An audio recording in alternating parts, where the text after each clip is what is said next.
My name's Carpenter, and I've been farming for most of my life and come from a long line of Kent farmers from the Weald. I'm creating Lowland Meadow, and also we're doing a lot of woodland restoration. So we're extending our existing Lowland Meadow, which has only recently been classified Lowland Meadow, and we're hoping to create more Lowland Meadows as we go.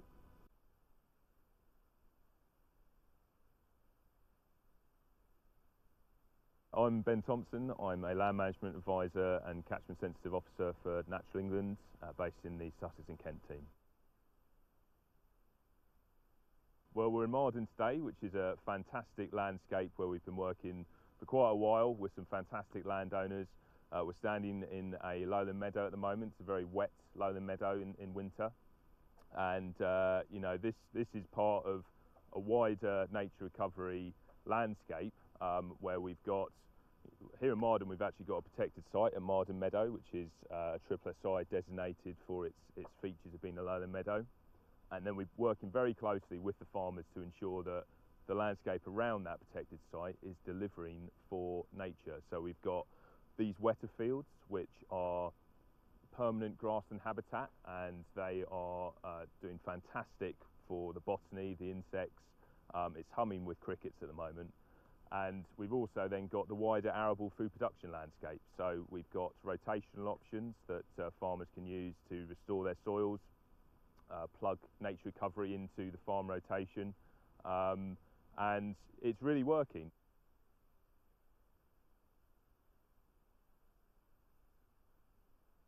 This field had about 20 years of growing or attempting to grow wheat, which at the time in the 1980s sold for a high price with low input prices. So it was, in a good year you might just scrape even, but it was never what this field was all about. It was always wet. Some years we didn't manage to drill any wheat in here because it was just too wet. So it's much better in its current role, where it's really delivering on climate change and biodiversity in spades. We have a fantastically rare sedge in the corner here, true fox sedge, which is part of the strategy. We're providing habitat for that, which if we change the habitat, we'll lose the plant. We started off quite slowly. When the green-winged orchids started appearing in fields put aside, in set-aside, arable set-aside, and we've slowly worked up from there. So we now have lowland meadow, species-rich grasslands, which we've increased in the last few years.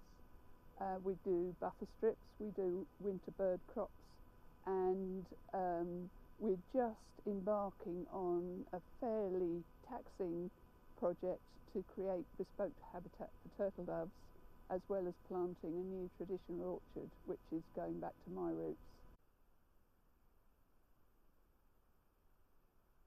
I think it's really worthwhile. I think we've got land that's crying out for this sort of measure on it, because this very wet, very small field is not suitable for example, arable production. So it seems the right thing to be doing to turn it to some use in the making space for nature endeavour. Something's easy. It's just a simple question of asking your contractor to drill a crop. Something's really hard work. Some of the more worthwhile things, such as these meadow objectives, take a lot of management. We're not just sitting back and letting it happen. There's quite a bit of management and tweaking and agonising that goes on in the background, where you're trying, you know what you want to achieve, and you're trying to achieve that by the best possible means. We've seen rare species firstly identified because we have citizen scientists recording in real time as we're going through all these projects, and we've also seen some of the species that we had that were really quite rare increasing. So we know that what we're doing is working, and it works fairly fast in terms of nature recovery. It offers a better financial incentive than when we first put it in. It was very much heart over head when we put this in, and also the fact that it just seemed so obvious to do it. I think we're pleased that now we get, I wouldn't say a fortune, but we get fair recompense for the amount of effort and resource we have to put into maintaining it. And because we want to do it, we're happy to deliver that. So the balance is about right for us, I think. We've got a farm cluster, we've got a Marden farm cluster. Everyone's talking to each other with some advice from Natural England, Kent Wildlife Trust, RSPB, all the partners that we work with, and we've got sustainable businesses that are delivering nature recovery here.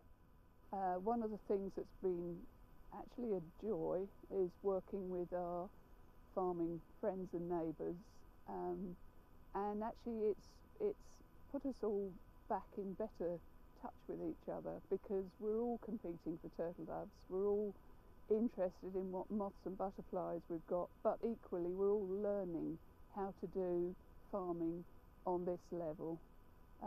We're just about to plant a new traditional orchard under countryside stewardship. We may need more help from the fruit growing side of the cluster in that, because although we are ex-fruit growers, that's something that we've not done for a few years. But learning from farmer is about the best way of doing this job.